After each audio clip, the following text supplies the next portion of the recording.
everyone, welcome back to Procrastinate with Books. In a January wrap up, I'm going to share with you all the books that I read this month, and that's the official theme. But unlike last year, this year we'll just go with the flow, and I'll share my reviews in the order of books that I've read from start to end of the month. Now, I do want to share a little bit of insight that January was particularly not really that great.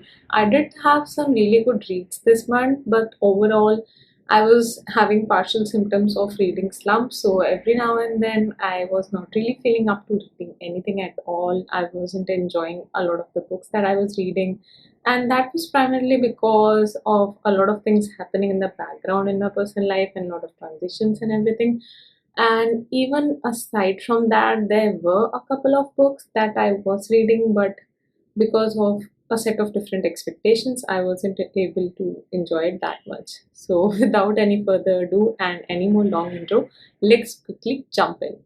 The first book that I read in 2024 was 50 Ways to More Calm and Less Stress, and because I've recently done a video discussing the full length review of this particular book, I'll try to link it in the eye for you guys to check in. But just to give you a gist of the overall book, this book primarily discusses different ways in which you can have a more calm in your life and lead a life that is a little stress free. And let's be honest, every time we think about these things, the most common tips that comes into our mind is either doing yoga or doing meditation or leading a healthy lifestyle with just some good food and exercise, and that's about it. But this book has many more options for you to try on, because let's be honest, not everything suits everybody. So everyone can have their own cup of tea, and this is just a plethora of options for you to choose in from.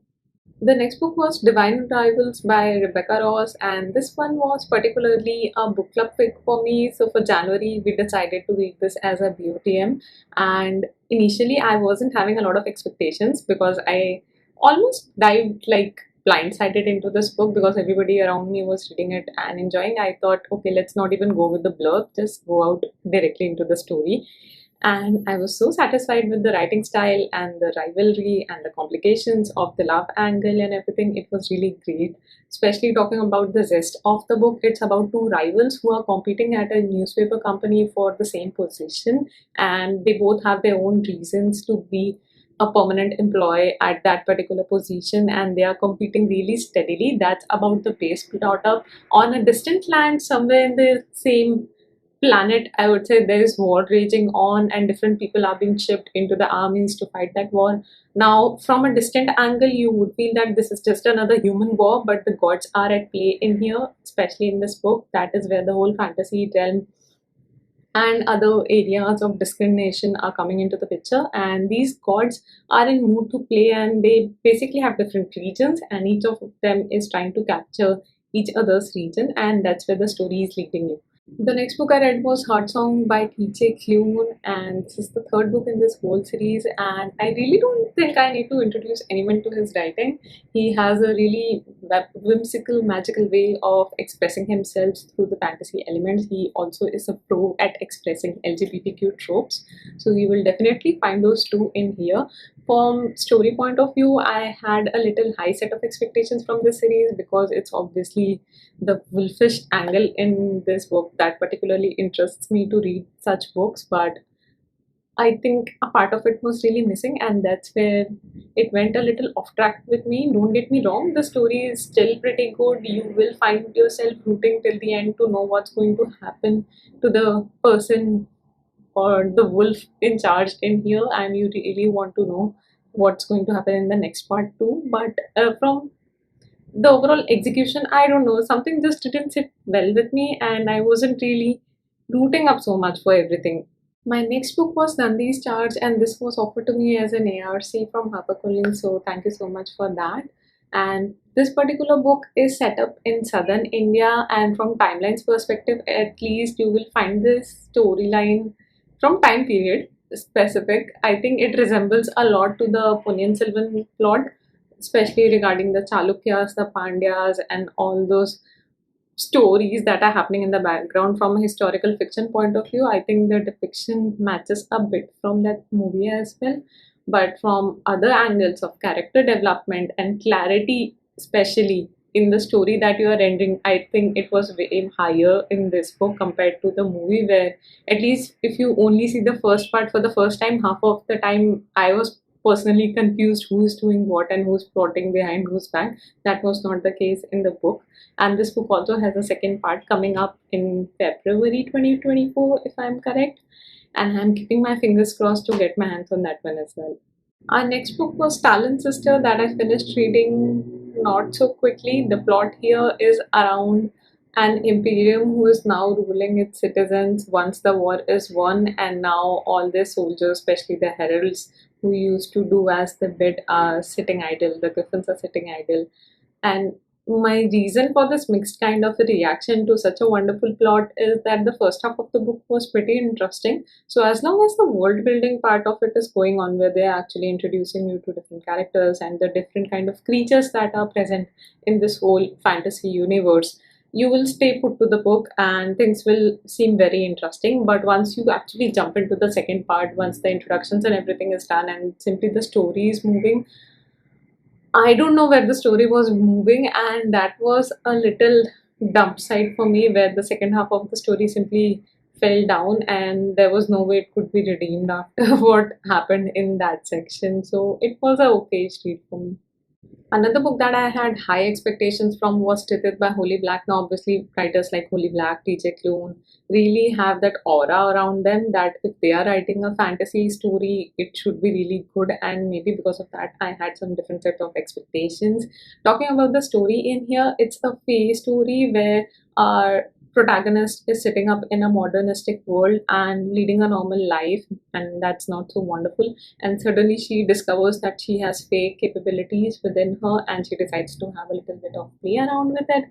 But the party doesn't last long because the fairies from different kingdoms try to intervene and interfere in her work routine and things that she's basically doing, and so the life gets tangled from there. There's also a sideline love story that's going on with a fairy knight, and that part is interesting as long as it doesn't get steamy. So, plot perspective, story is pretty good. The movement and pacing perspective as well, it's wonderful, I think.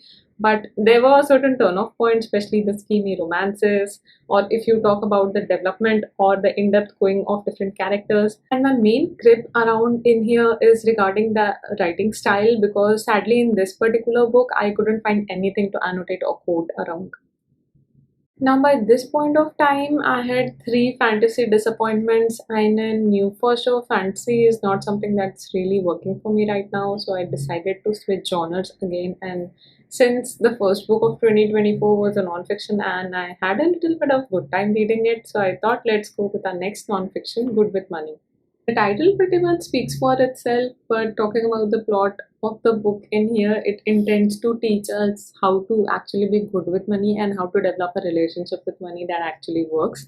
The book is divided into 5 different parts that actually helps you understand at what current conjuncture are you staying right now, and what is your current status with relates to money related issues, problems, and even mindset development. And then it also helps you actually develop the right side of mindset, going further into how you can actually make different changes in your life and then keep implementing them, and also a goal tracking method for you to move your train and keep it in a running position as well.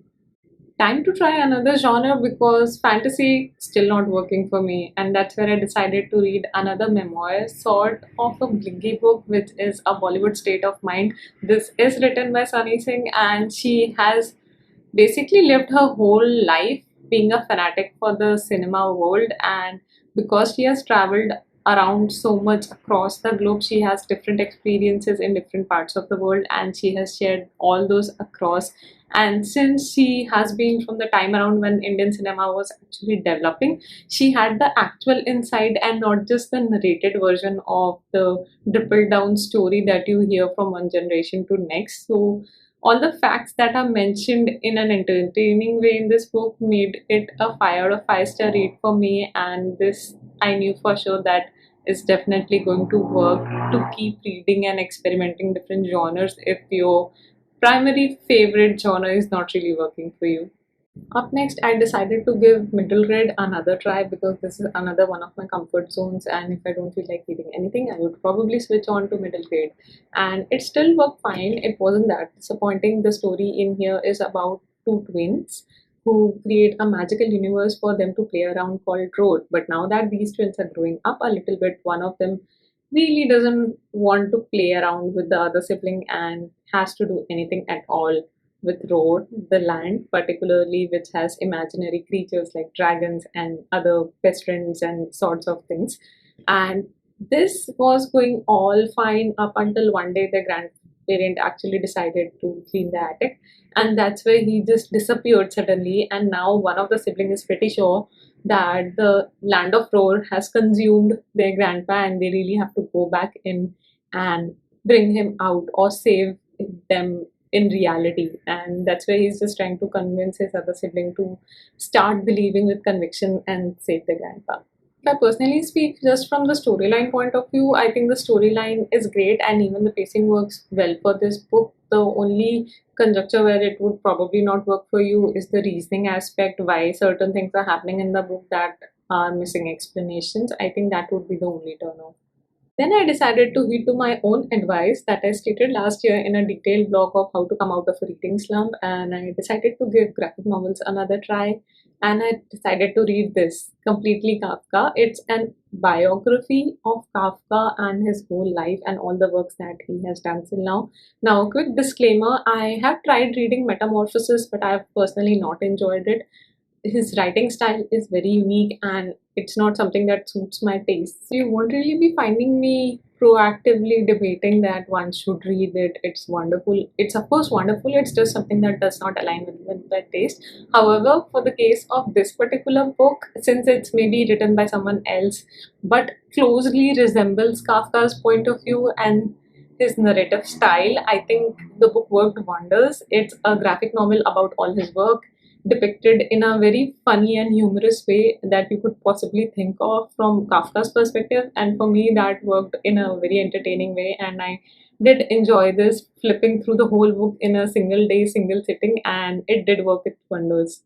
The Fall of the House of Usher. Now, I know this is a proclaimed work of Edgar Allan Poe, and this particular version in the graphic novel was created using the film that had Extraordinary Tales. I think it featured five of his prominent stories into a film version, and from that animated films, these graphic novels were adapted. Honestly, the illustrations in the book are so beautiful that you would, in fact, be a little distracted from the action story that's going on in there. It is so beautiful. You'll just keep gorgeously staring down those beautiful graphics. From the storyline point of view, since it's a horror book, I think the horror aspect was a little something that was missing, because in the graphic novel, I know it's really hard to make something spooky, and for that very reason, I think I might have to read the detailed work of it. Now, another great thing that happened in here was I was just thinking that the story just got over and there was still around 30-40 pages left for the story to actually end from Page's perspective. And when I just scrolled through those pages, I got to know a lot of insights around how these graphic novels are created, from background version to character sketches, character remodeling, and all those insights are actually provided, which again made a novel aspect to the reading experience, I would say. And that was something that was pretty good to me. And that were most of the books that I read in January. Now I know I actually plan to read a lot more than this, around 12 to 16 books like I usually read. But this, of course, was a unusual month. And considering the books that I actually read, two of them were graphic novels. One of them was a novella sort of a story, the Tithe Holy Black version. Then there was also a middle grade that wasn't really long.